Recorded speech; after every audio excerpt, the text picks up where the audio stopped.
دنیا میں سب سے زیادہ محبت اگر حضور سے کرے تو وہ کامل مومن ہے، وہ مومن ہے اور مومن کی پہچان ہے۔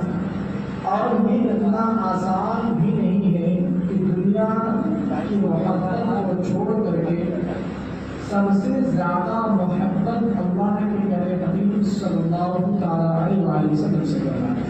یہ مومن کی شان ہے، مومن کی پہچان ہے، جان ہے۔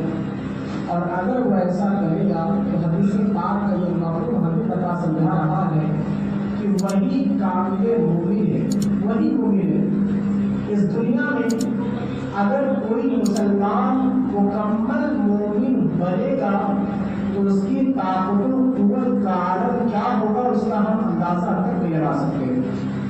بس کوئی دل حضور کی چوکھٹ پہ رکھے تو صحیح، کوئی مکمل مومن بنے تو صحیح، اسلام کے دائرے میں آ کر کے کوئی زندگی گزارے تو صحیح، اللہ اس کے رسول کے احکام کے مطابق زندگی کو گزارے تو صحیح، تو پہلے مومن تو بنے۔ کسی نے خوب کہا کہ شہادت کہے کہ الفت کے قدر رکھنا ہے۔ لوگ آسان سمجھتے ہیں مسلمان ہونا، بہت آسان ہے کافر کا مسلمان ہونا، بہت مشکل ہے مسلمان کا مسلمان ہونا۔ کہنے کا مطلب یہ ہے اگر کوئی کفر پہ ہے، مسلمان نہیں ہے، تو صرف کلمہ پڑھتا ہے تو وہ مسلمان ہوتا ہے۔ لیکن شاعر کہتا ہے کہ بہت مشکل ہے مسلمان کا مسلمان بن جانا۔ ایک مومن اگر کوئی ہے تو یہ اگر مکمل مومن بن جائے تو پھر یہ کمال ہے، یہ مشکل بھی ہے۔ تو مسلمان اگر ہے مکمل مومن بنے یہ مشکل ہے، یہ بہت مشکل ہے۔ مسلمان تو پہلے ہی سے ہے لیکن کامل مومن بننا اتنا آسان نہیں ہے۔ حدیث پاک میں فرماتے ہیں لا یؤمن احدکم حتی اکون احب الیہ من والدہ وولدہ والناس اجمعین۔ حضور کا فرمان ہے کوئی مومن کامل ہو ہی نہیں سکتا جب تک وہ اپنے ماں باپ سے زیادہ، اپنے اولاد سے زیادہ، تمام لوگوں سے زیادہ وہ سب سے پہلے مجھ سے محبت کرے تو وہ مومن کامل ہو نہیں سکتا۔ مطلب چوکھٹ پہ حضور کے دل رکھنا ہے۔ سب سے زیادہ اگر ہمیں کسی سے محبت کرنا ہے تو اللہ کے پیارے حبیب سے محبت کرنا ہے۔ اور اگر ایسا ہوا تو انشاءاللہ ہم کامیاب ہو کے نظر آئیں گے۔ آئیے ہم آپ کو بتاتے چلے مومن کی طاقت کیا ہوتی ہے۔ اگر کوئی مکمل مومن بن جائے، مسلمان بن جائے، تو اس کی طاقت و قوت کو ہم اندازہ نہیں لگا سکتے۔ ایک واقعے کی طرف ہم ہے جس سے ہم اندازہ لگا سکتے ہیں کہ مومن کی طاقت کیا ہوتی ہے۔ ایک مسلمان کی طاقت کیا ہوتی ہے جب وہ اللہ اس کے رسول کے احکام کے مطابق زندگی گزارنا شروع کر دیا کرتا ہے۔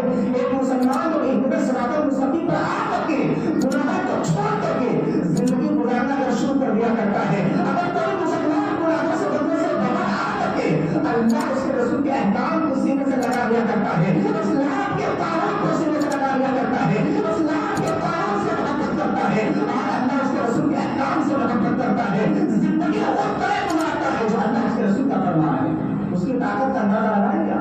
اندازہ نہیں لگا سکتے۔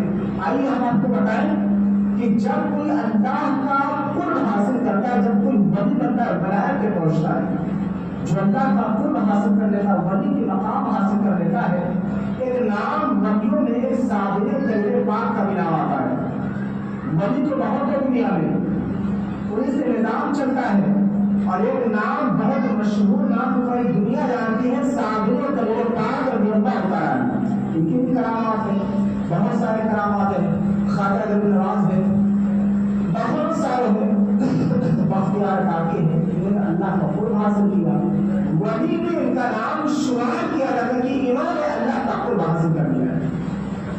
صابر کلمہ پاک یہ کہ اللہ کے ایسے ولی تھے، فرد واحد اکیلا کے ایسے اللہ کے ولی تھے جنہوں نے اپنی پوری زندگی میں کسی کو اپنا خاص کو نہیں دلایا۔